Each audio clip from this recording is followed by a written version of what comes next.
Hello and welcome to CCE Saturdays. In today's session, we are discussing about refactoring monoliths to microservices, followed by a short hands-on demonstration. Joining me today is Neha Shah. Neha has worked in various capacities for over 10 years in automation and QA space for large-scale streaming infrastructure, and she leads a prolific team of test engineers covering applications, microservices, and embedded devices. Neha also speaks extensively at tech meetups, and she was a finalist in the coding category at Women Tech Global Awards 2020. Welcome, Neha, to the session. Over to you now. Thanks for having me, Prasanjit. It's a great pleasure to join you and share my views and knowledge with the community. So, what are we up to? Basically, we will talk about monoliths and how to break it down to microservice. So, today there are two major types of software architectures, monoliths and microservices. Microservices has become extremely popular in recent years. That doesn't mean that monolith architecture isn't good. In fact, it is about the scalability that becomes the differentiator. So in this session, we will be talking about what each of these means, how they functions, what are the pros and cons, and learn how monoliths are splitted into microservices. And then we will follow this up with a demonstration. So let's go to the next slide. So this is about what is monolithic architecture. Monolithic applications are designed to handle multiple tasks. They are typically complex applications that encompass several tightly coupled functions. For example, consider a monolithic e-commerce SaaS application. It might contain a web server, then maybe a load balancer, a catalog service that services up product images, an ordering system, maybe a payment function, and then a shipping component. So, as you can imagine, given their broad scope, monolithic tools tends to have a huge code bases. Making a small change in a single function can require compiling and testing the entire platform, which goes against the agile approach. Also, if there is a failure in one of the function, then in the entire application may go down. In contrast to the monolith approach, a microservices architecture involves smaller application deployed independently and loosely coupled services tied together through the application integration. With microservices application, the business logic may encompass multiple platforms, including software as a service, on-premises databases, and in-house developed application that meet the needs that no other SaaS application handles. From a software engineering perspective, microservices can be simpler to develop. They are smaller in scope and therefore smaller in sizes, which makes it easier for the developers to improve them through continuous integration and continuous delivery. They can be written in any programming languages, and they can communicate with each other or other microservices through APIs. An application programming language or APIs. What does that mean? It is a set of programming calls that exposes the functionality for an app of an application to developers. APIs makes it simpler to develop integrated application by offering an easy way to pass credentials and data between applications. So the question might be, now why microservices? So among other things, they are first of all scalable, then they are manageable, they are deliverable, and they are flexible. But how do we break the monolith to microservices then? So the answer to that is uh, an effective way to move your system to microservices architecture is to start with identifying your core services and then refactoring and decoupling them. Now let's take a deeper look on how you can go about making these changes and review the best option for storing your application on the cloud. So the step one would be identifying your core services. It would be very useful to start your migration by identifying the critical services, which may be the ones that brings more revenue to your business, or the ones that are the most used by your customer base. These services will be the hardest to split from the monoliths. So that is what we need to keep in mind. The second step would be the decoupling and the refactoring part. So we have seen how we can split everything. But now the question is, how do we separate the services and everything from everything else and refactor them to become a bunch of microservices? So the first thing to know is the less communication, the better relations. It's very easy and tempting to create, lots of services that are very easy to test from a singular standpoint. But when you think of it as a whole, your system will get really complicated and tangled. So, because of that, it will make things difficult to track. For example, if there is a problem which will arise because you have got this enormous entanglement, and it may be hard to identify where the root of this problem lies. So, another important consideration is to enter events in the queue. Now, many times we have been told that we cannot break these into separate services because things has to be perfectly synchronized for events that happens, in the next step. Usually that's not true. Thanks for the queuing system and the topic messaging systems that exists today. There are lots of way to break the synchronization. It's true that you are adding an extra layer that could bring some latency problems, but in the end, being able to break all the synchronicity will probably end up in improving your experience. So the step three would be the API and the cloud. Now that we have done all the slicing and decoupled our code, where do we put all of these stuff? The answer is the cloud. So today we have got plenty of solutions. To name few of the most common ones, we have the Google Cloud Platform, then we have Microsoft Azure and AWS. These are the three main contenders, but there are many more providers. These solutions usually provide out of the box microservices architecture, where you just only have to draw some lines and do some small trainings and get things up and running. And you can even run microservices on premise using frameworks like Spring Boot, and then use Docker to containerize them.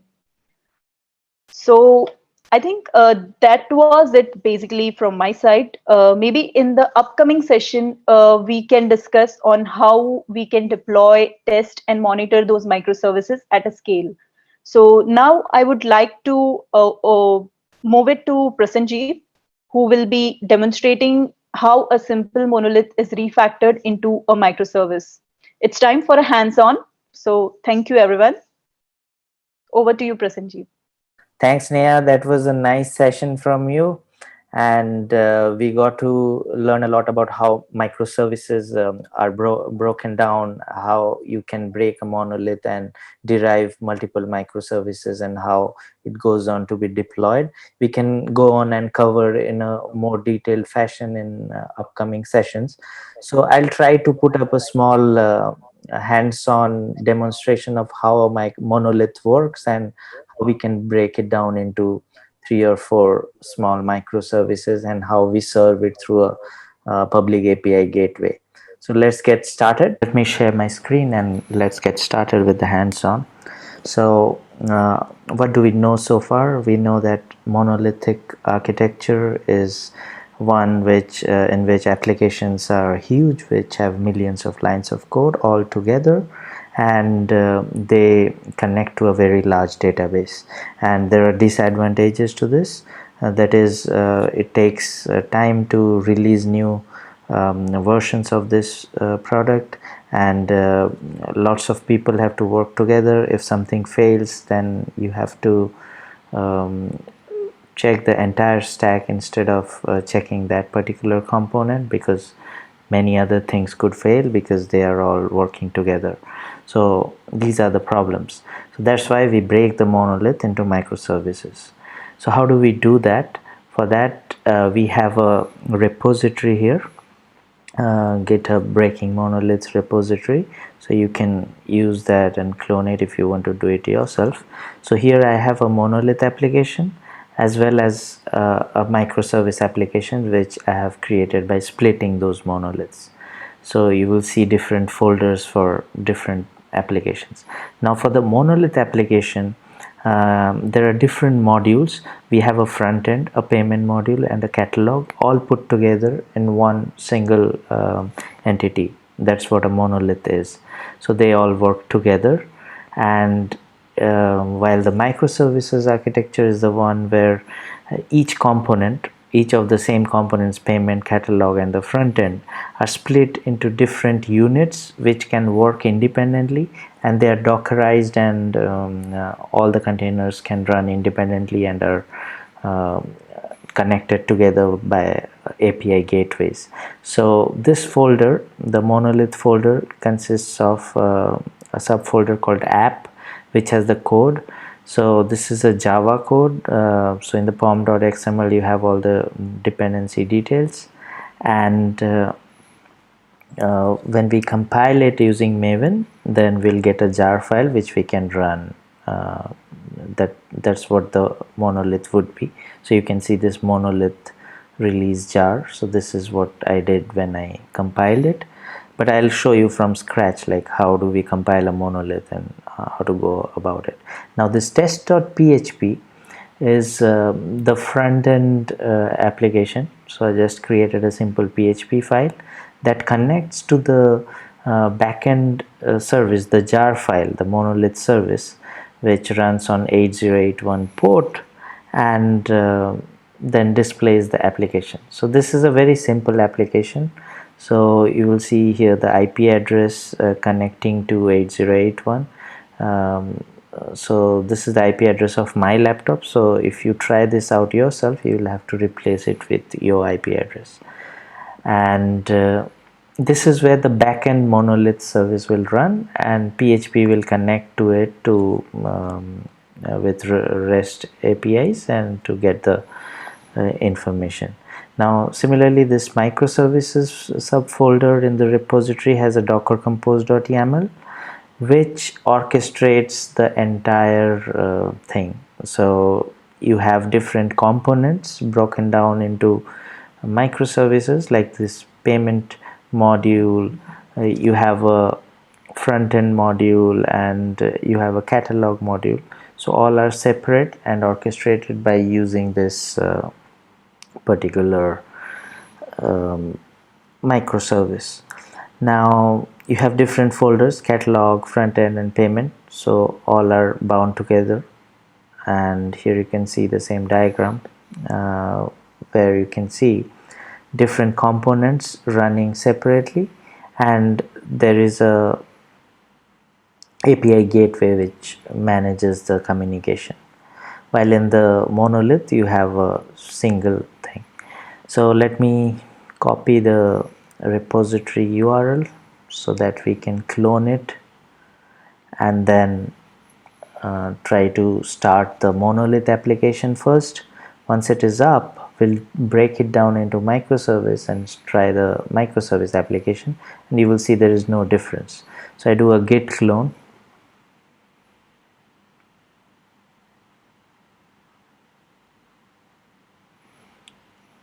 This will take some time, and once we get all the code into our laptop, then we can go ahead with building that jar for the monolith, and then we will run that jar as a Docker container, and then we'll have a front end up, another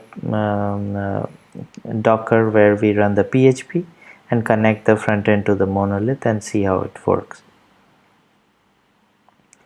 So I'm entering into the repository folder, and here you can see different subfolders: monolith, microservice and prerequisites. Yeah, there's something I must mention. In prerequisites, there are certain files and there are certain components that need to be installed for this entire demonstration to work. So that is what the prerequisite contains, and this is optional, actually not needed for the monolith but for the microservice. Here you can run a Docker Compose up to get all those components installed. So these are basically Grafana, Prometheus for collecting metrics, for collecting logs and so on, so that we can follow what is going on in the microservice. So it's optional, but better to install it. So you can do this just by doing a Docker Compose up.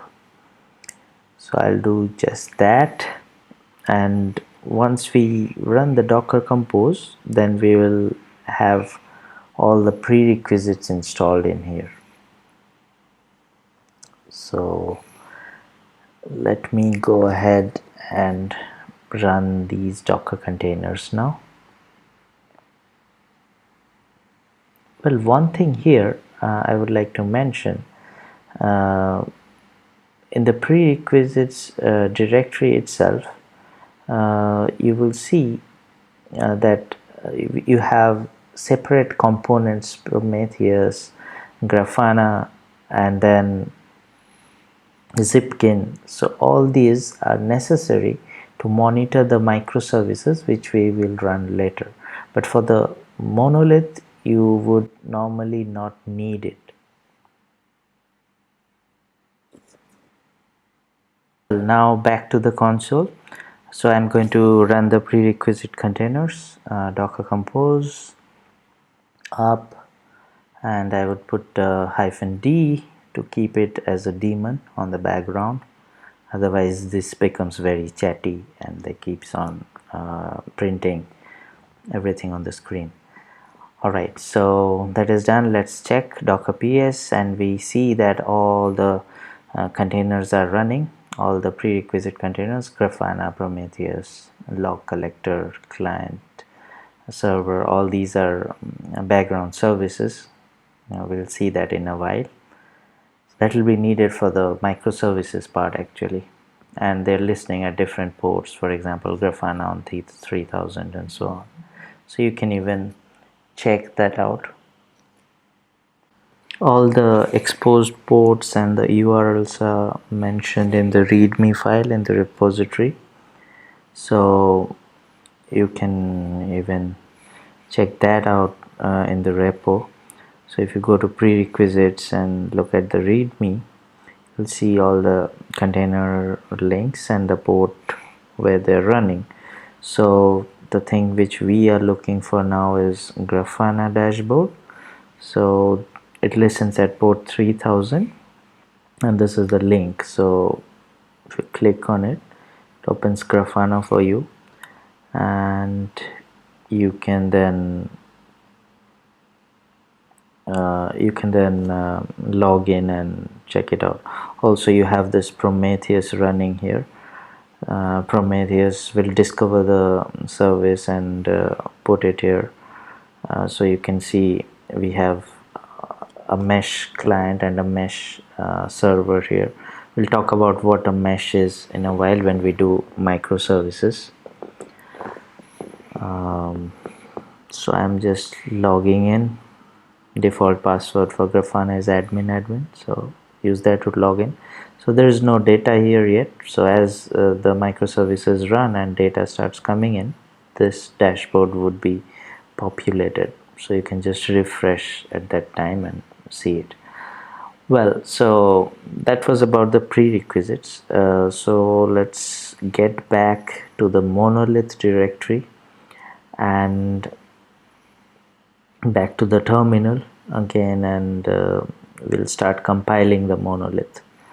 So in order to compile the monolith, we have our code base inside app directory. So enter cd app, and then you can see the pom.xml is there, so we can use maven clean install to install it. You have the commands in the readme file as well, so you can just copy mv and clean install to build the jar. So it will compile the Java code and get an executable jar file of the monolith backend, and then we'll put that jar in Docker container. Well, one thing to mention, in the POM file you will also see a plugin that builds a Docker container, so we have a Docker image ready as well. And when you're doing this for the first time, it will take some time. Well, there are so many images in my laptop, let me grep it out. So this would be monolith, and here it is. This is just a release version, and this is the name of the image. So we have the Docker image ready, and here's the command to run the Docker image. Docker run, and you run that monolith application on 8081 port. So that's what I'm doing. The Docker container is up, so we have our monolith backend up and running. Now next what we'll do, we'll start up a front end and connect it to the backend. Well, this is the monolith running at 8081, so it will be able to take in requests. Now if you get any error while building this Docker image, so just run a docker pull open jdk jre alpine image and then try running this monolith docker or mv and clean install, because that's something I had missed earlier. Alright, so this command runs a lamp server where we'll place the PHP file, which is actually the front end to our monolith app. So I just ran it, and if you put in your laptop's IP address and test.php, that will connect to the backend. So here we have this monolith demo. So this is nothing but a catalog and the prices. So you have a catalog module, a payment module, and a front end all in one code. So that same code base is displaying the entire thing. Say you choose something and you buy it, so it will show the total price there. So this is just a simple demonstration of a monolith app, but a real monolith would be much more complex and thousands of lines of code, large database, that sort of.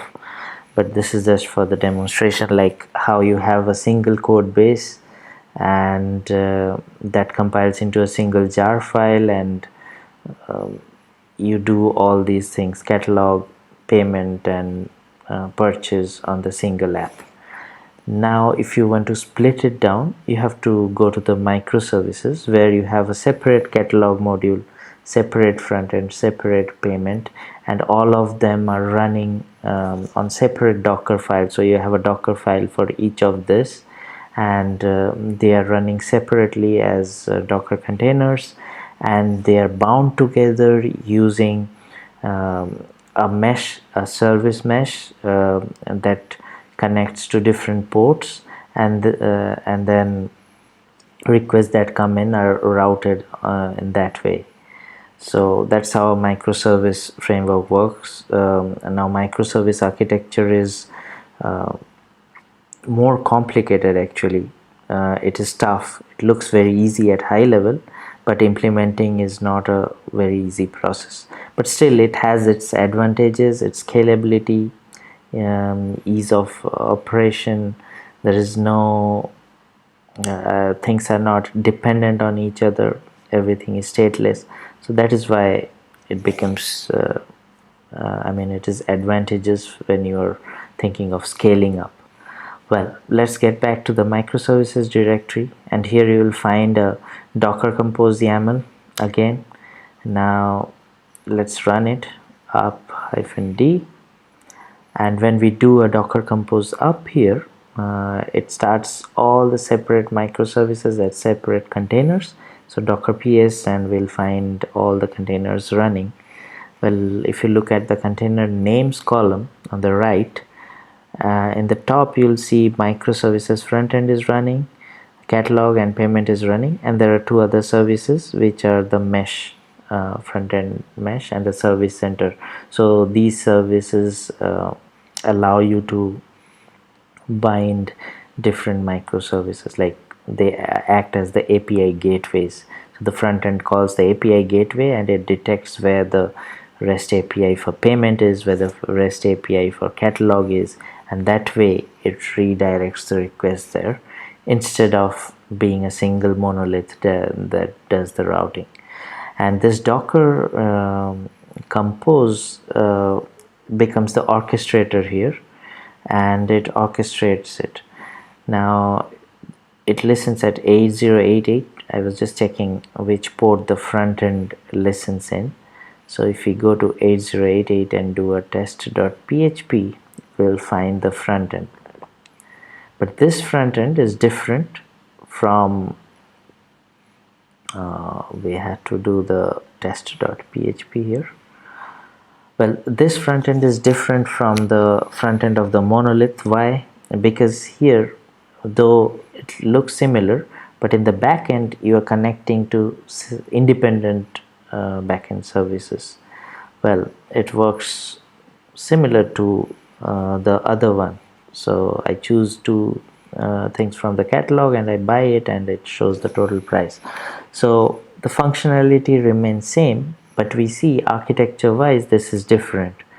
Now these microservices involve a number of small, well designed microservices that exchange messages between themselves, and that is done using those API gateways. So if you look closely at the diagram, you will see separate components but bound together using the service mesh of the API gateways, and there is a service center which manages it. Now there are various frameworks which allow you to create a microservice architecture, like Java Spring Boot. You can do it using a framework called Cricket, and so on. So that was about the hands-on. Before going from monolith to microservices, you must know that it is not an easy switch, and you should ask yourself some whys. Like, for example, why do you want to be moving? Do you want to adopt new technologies and processes faster? Do you want faster release cycles? Or do you want to scale more easily? So answer these whys and then only move ahead. And there are some good practices also. So the first thing you should remember is don't refactor everything all at once. It is impossible to do it, right? And treat the monolith as a black box with some APIs.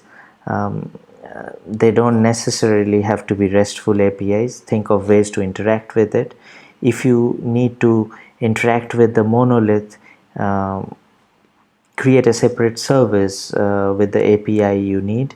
Use only that API forward, and when adding new features, create separate microservices with an API for each of them, and have them interact with the monolith's API.